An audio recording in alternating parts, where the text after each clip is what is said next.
आदिल हसन साहब, बंगाल और असम में चुनाव है। सुप्रीम कोर्ट ने सबसे ध्रुवीकृत राज्य बंगाल को कह दिया है। ओवैसी साहब ये कह रहे हैं कि साहब ये यूसीसी के जरिए ये हिंदू कोड बिल लाने की तैयारी की जा रही है। तो सुप्रीम कोर्ट ने कहा है ना कि इस वक्त ये लाना जरूरी है और ये विधायी प्रक्रिया ये सरकार देखे। सुप्रीम कोर्ट ने क्या यूसीसी कहा है ना, सुप्रीम आपकी कोर्ट ने आवाज बोला क्लियर नहीं उत्तराखंड में हाँ, कोई समुदाय को हटा। हेलो, आ रही है आवाज? हाँ, आ रही है। आवाज आ रही है? हाँ, सुप्रीम कोर्ट ने कहा है कि किसी समाज को अलग कर दीजिए कि तमिलनाडु में मामा और भांजी में शादी होता है, क्या करवाएंगे भाजपा सरकार? तमिलनाडु में मामा और भांजी में साउथ में होता है शादी, क्या भाजपा उसको मानेगी? गोवा में 2 शादी अलाउ है, क्या भाजपा उसको मानेगी? वहाँ भाजपा की सरकार है, आप ही बतलाइए। मुसलमानों में दैन महर दिया जाता है लड़कियों को शादी के वक्त, क्या इसमें लागू होगा कि उसको दैन महर दिया जाए, उसको पैसा दिया जाए और उसको बहन को हिस्सा दिया जाता है, बीवी को हिस्सा दिया जाता है? ये बतलाइए कि भाजपा इसको मानेगी? आप सुन लीजिए, हम इंसाफ की बात करते हैं, जस्टिस की बात करते हैं, और आप अभी बंगाल पे बात कर रहे हैं। कल बैरिस्टर असदुद्दीन ओवैसी साहब का मुर्शिदाबाद में जलसा था, 2 घंटा लगा स्टेज से उनको मेन रोड में जाने पर। लोकल जो एडमिनिस्ट्रेशन कोई सपोर्ट नहीं कर रहा था। आप पूछिए आईजी जो इंटेलिजेंस है वेस्ट बंगाल का, वो क्या कर रहा था? इतना बड़ा घटना हो गया, उसको क्या नहीं पता चला? लोग का अभी तक जो SIR का इलेक्शन कमीशन से पूछिए, क्यों नहीं आम लाखों लोगों का जो वोटर लिस्ट में नाम कट गया आज परेशान है। इलेक्शन कमीशन का काम है वोट दिलाना, इलेक्शन का कमीशन का काम मदद करना है। लोग को ऐसी क्यों परिस्थिति हुई? डीएम 6 घंटा तक क्यों नहीं पहुंचा? हर विधानसभा में एक IAS एक IPS ऑब्जर्वर है। वो दोनों साहब क्या थे? ताज बंगाल में मिष्टी नहीं खा रहे थे? उस पर को शो कौन कीजिए। हर असेंबली पर है, लाखों रुपया उनके रहने खाने पीने पर सरकार का इलेक्शन कमीशन खर्च करवाती है। तो वो कहाँ थे? क्यों नहीं स्पॉट पे पहुंचे? CRPF क्या करी थी? कल अमित शाह खुद, गृह मंत्री खुद कलकत्ता में थे। अरे ममता बनर्जी जी और मोदी जी पुराने भाई बहन है। 2003 में गुजरात जल रहा था, दोनों भाई बहन एक दूसरे के लिए प्रचार किए।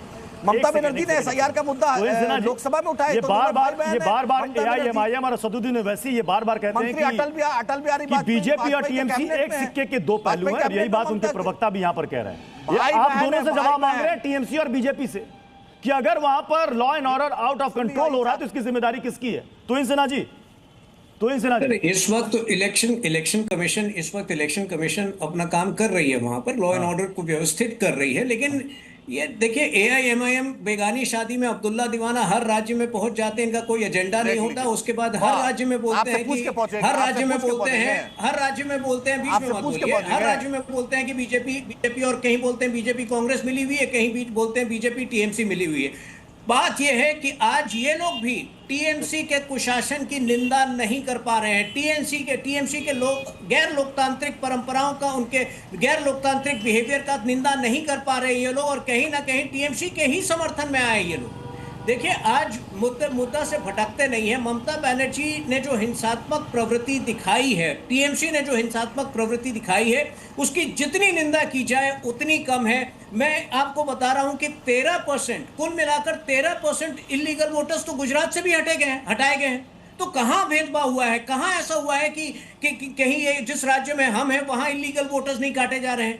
प्रॉब्लम है केवल और केवल बंगाल में, क्योंकि पूरा ममता बनर्जी, और आज भी कल रात कहां पे वो हिंसा हुआ है? मालदा के एरिया में हुआ है। सबसे ज्यादा जो है मालदा, साउथ 24 परगनास, नॉर्थ 24 परगनास और ये मुर्शिदाबाद, ये 4-5 इलाके जो हैं वो गढ़ बनाए गए हैं इलीगल माइग्रेशन के। तो निश्चित रूप से ममता बनर्जी जो है उनके पांव के नीचे से जमीन खिसक गई है इलीगल माइग्रेंट के वोटर लिस्ट से हटाए जाने पे, और उनको भी पता है कि हार तय है। बौखलाहट की निशानी है सब। Adil Hasan sir, IG intelligence किसका ऑफिसर होता है? इलेक्शन कमीशन क्यों नहीं डीएम को हटाया? अभी तक एक ट्वीट में हटा देता है डीएम को, SP को क्यों नहीं हटाया? IG इलेक्शन कमीशन का काम भी आप ही करेंगे। ये एक बोलने दीजिए तो हिंद जी, आपके बीच में नहीं बोले थे, बोलने दीजिए। सुनिए, और एक बात मैं बोल रहा हूँ, इलेक्शन कमीशन हर जगह एक IAS एक IPS को ऑब्जर्वर बना दिया। वो लोग क्या कर रहे थे? होटल में मिष्टी नहीं खा रहे थे क्या? आप ही बोलिए। बैरिस्टर साहब का कल जो स्टेज से निकले प्रोग्राम करके 2 घंटा लगा, इलेक्शन कमीशन के वहां पे ऑब्जर्वर रहते, इस मामले को क्यों नहीं संज्ञान लिया? हमारे जो कार्यकर्ता रैली में आए थे उन पर हमला हुआ, कोई पूछने वाला नहीं है। लग ही नहीं रहा। दोनों ममता जी मोदी का डर दिखा रही है और मोदी जी मुसलमान का डर दिखा रहे हैं, दोनों बैठ के मिष्टी नहीं खा रहे हैं। दोनों तो अटल अरे कैबिनेट में मिष्टी कौन था? दही खा गुजरात रहे कैंपेन के लिए हैं, ममता जी देंगे थी मोदी जी खा रहे के हैं, उससे लिए। आपको क्या मतलब है? तो क्या खा रहे हैं? मांस रिश्तेदारी कर रहे हैं दोनों भाई मिष्टी बहन। दही खाने दीजिए। बात और फैक्ट वही ये है माचे कि आप वही जब माछ भात खा रहे हैं आप लोग इस- दोनों बैठ के। जो मुसलमानों के लिए हिंसा कुछ कीजिएगा नहीं, ये हर मुसलमानों का इलेक्शन वोटर लिस्ट से होती नाम है, कटा है। उसकी तुलना में सबसे कम भाई हिंसा इलेक्शन देखने को कमीशन मिल रही क्या है कर अब रहा है तक, और भाई? उसका केवल और केवल श्रेय इलेक्शन होम कमीशन को मिनिस्टर जाना क्या कर चाहिए। रहा है कलकत्ता में रह के? ठीक है, मैं